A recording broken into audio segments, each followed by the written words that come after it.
Bom dia. Yeah. Excellent. That's about as much as my Portuguese goes. I lost it when I was 4.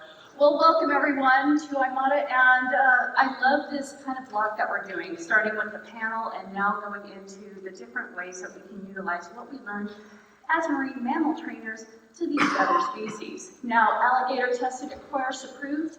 I work here at the Aquarium of the Pacific. Now, the way that this is set up is that we have 3 main galleries, but we also have a changing exhibit gallery. And we like to kind of keep it new and fresh for the public, so every 2 to 3 years we bring in new exhibits. Well, we decided to kind of focus on freshwater.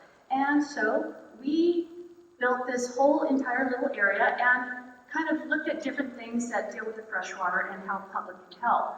Now, one of these was the vanishing Everglades. And one of the key stone species of this area is an alligator. And I'm going to be quiet because I'm going to have them play this video.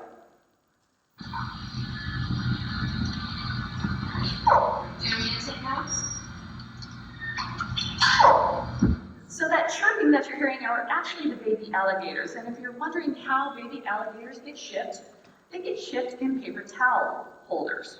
So each one of those has a little baby alligator inside. As you can tell, one got a little loose, and that's his tail. Now, alligator is normally from southern Virginia down to Florida. They live in freshwater swamps, marshes, rivers, lakes. Normally, when they're in the water, all you see are their little nasal areas. They create burrows. Average size for these animals is 10 to 15 feet, but can get to 20 feet. Now, these are interesting animals in the fact that they grow as large as they can with as much food as they can. So if there's a lot of food present, you will get alligators that are 20 feet long. Now, they are very muscular in their body. They use that tail for swimming.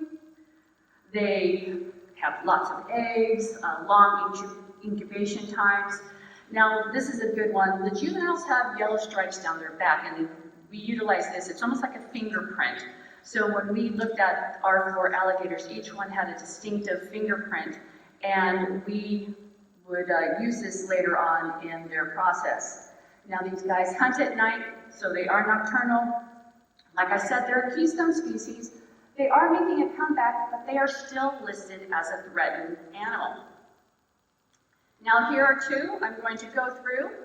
Now, you'll notice that there are some shapes, and what we're doing is showing you the differences between the different alligators. Now, this is purple. This is orange. We have blue, and we have red. And those shapes are going to be important later on. Now, you've seen the alligators. Let's meet the aquarist. Meet Stacy. Now, Stacy is one of the aquarists. Now, I've been working at the Aquarium of the Pacific for 20 years. Stacy, I've seen start up from a volunteer to a part-time position, and now she received a full-time position as an aquarist. And Stacy and I have always been friends, and so she would always come around to see me do my training sessions with all the marine mammals. And when she got this position, she realized that she was taking on a new species, and like we all do when we're working with new animals, we kind of need to know the background of these animals, learn what they need, what they do, what their social structure is. Well, alligators, like I said, when they're this young, they're extremely hungry. All they want to do is eat. And so what we wanted to do is kind of figure out a way that she could work with these 4 animals.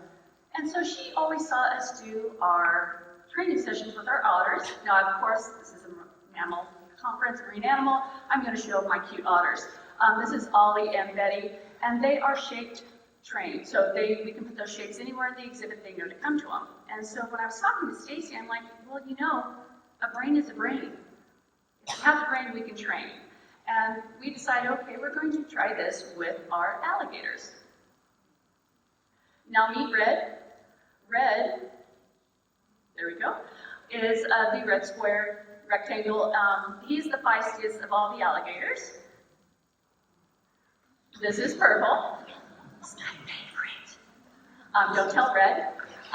We gave him the plus sign. He is up for anything. And it's really funny when you're looking at personalities and you're like, okay, yeah, dolphins, seals, sea lions, they have personalities. But do alligators?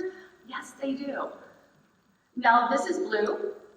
Now Blue is pretty much, he was subdominant to Red, and so he would kind of challenge Red quite a bit. And then there's Orange. Oh, Orange. This is what Orange did pretty much for the entire time that he was at the aquarium. He liked laying around basking, and which is a very good thing when you're talking about the social structure. You don't want all A-type personalities, which all of us are usually, but you want to be able to have an animal that is going to be the least dominant because you're able to work with them in a different way.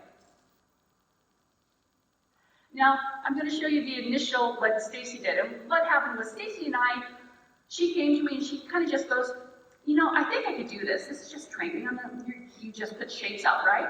Well, here you see, this is what happens when she initially put the shape out. There's some aggression.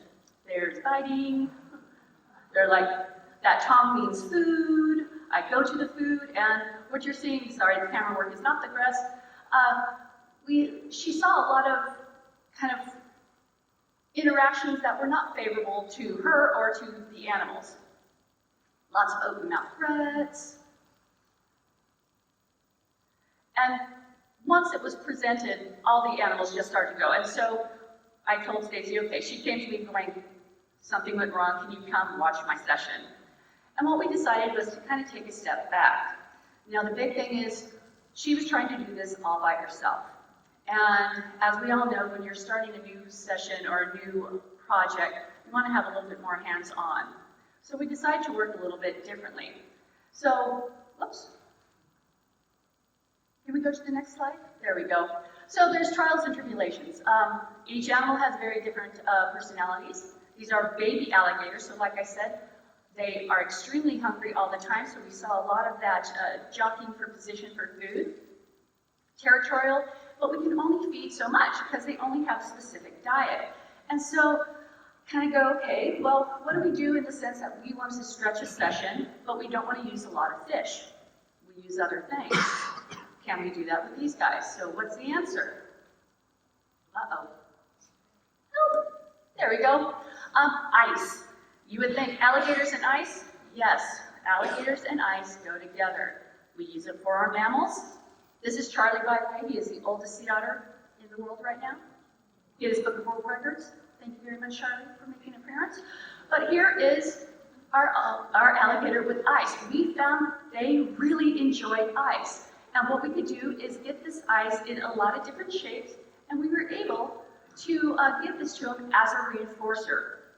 So what I'm going to do is go over and show you another training session. But one thing I wanted you to know is because of the ice, we were able to then make as many training sessions as we wanted to, because this was not something that was going to increase their caloric intake, but it was something that they found so enjoyable that we were able to keep those training sessions going.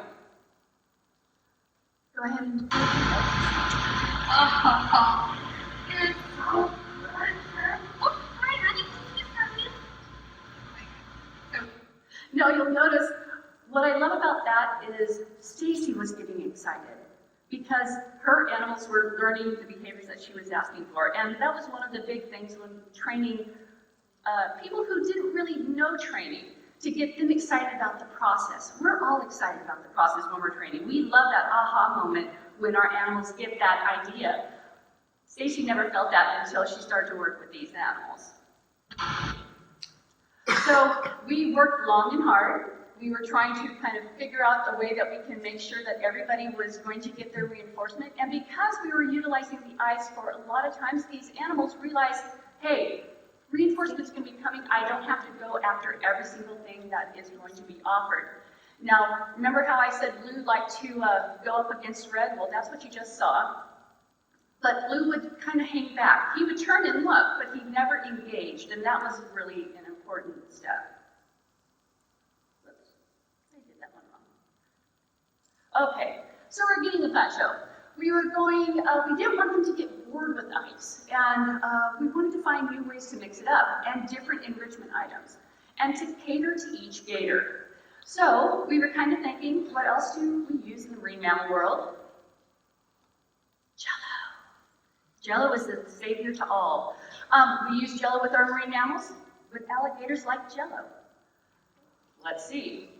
The answer is yes. Alligators love Jello just as much as they loved ice. And the alligators, we would kind of figure out what they liked first. And the way that we did that is by giving it to them in different piles and said, okay, here you go. See what you want. And we would watch each gator to see what they desired the most. And we would go through and try this every so often.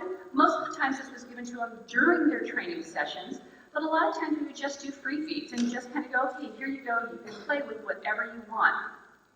And we found this was the key to keep their reinforcement variable. We always hear that word. Well, it's true with marine mammals, it's true with alligators as well. So where are they now? Go ahead and play. Now, these are the stations that they go to. Now, whenever they hear, there's a door that goes into this back area. Wherever they hear that door close, they immediately go into their stations. And the stations go, red is on the far, or red is right in the center, blue is below red, this is orange, and at the very top, that is purple. And you'll notice that everybody's just hanging out. Blue already got his reinforcement. Red's a little slow, but blue is right there. But you can see that nobody is rushing the target, nobody is rushing. We then give blue his chance. He got his. Orange is just hanging out. Orange knows he's going to get his turn. Red finally turns around, gets his reinforcement, and then orange goes, okay, everybody's got theirs, I'll come over to mine. In with the ice cube. And what was great is that we were able to do this after a short period of time. And what was really nice is that we started to go, all right, this is great, what else can we do? And Stacy, because of the string that they do, aquarists have usually about 4 to 5 different areas that they take care of. Stacy started to go, okay, well, I have sharks, I have rays, is this something that I could do with them? And of course it is. Now, what else could we add in? Like we do toys. Uh-oh. What about toys with alligators? Now, that usually flips, but they like their toys as well. And Red rarely gave up the ball. I didn't know if he just thought he was getting a huge egg and was thinking he was going to eat like the king, but he always went for that type of enrichment toy. And we would give the toys either underwater or above so that the public could actually see that. And then we wanted to see how far we can push this. How comfortable are they with this training process? So we started to add obstacles through. And this is purple. No problem whatsoever. We had them going up and around over things, and what was really nice is that this was all done in front of the public. And so when you were able to do that, it kind of brings up another awareness. So what's the point of all this? Well, we have husbandry, and we know that as a key, but it's true for alligators as well. We did physical inspections on these animals, so we would ask them to come out of the water, come to a target. They allowed us to do pickups, we can do physical body checks on them. It was great for mental stimulation for the alligators. We saw that once we started to really do these training sessions, we were able to get them comfortable in their exhibit, and they were utilizing their exhibit more. So they weren't just staying on deck or swimming around or going hiding in the caves. They were actually utilizing their entire exhibit. Physical stimulation, crowd admiration. You would not believe how much people loved watching these alligators get trained. It was a small exhibit. It wasn't large by any means, but we would have wall-to-wall faces of people pressed up watching their training session going around. So I would like just to say thank you all. I've always loved coming to IMATA conferences. I think the people here are fantastic, and I'd like to thank IMATA for allowing me to present on my alligators. Thank you so much.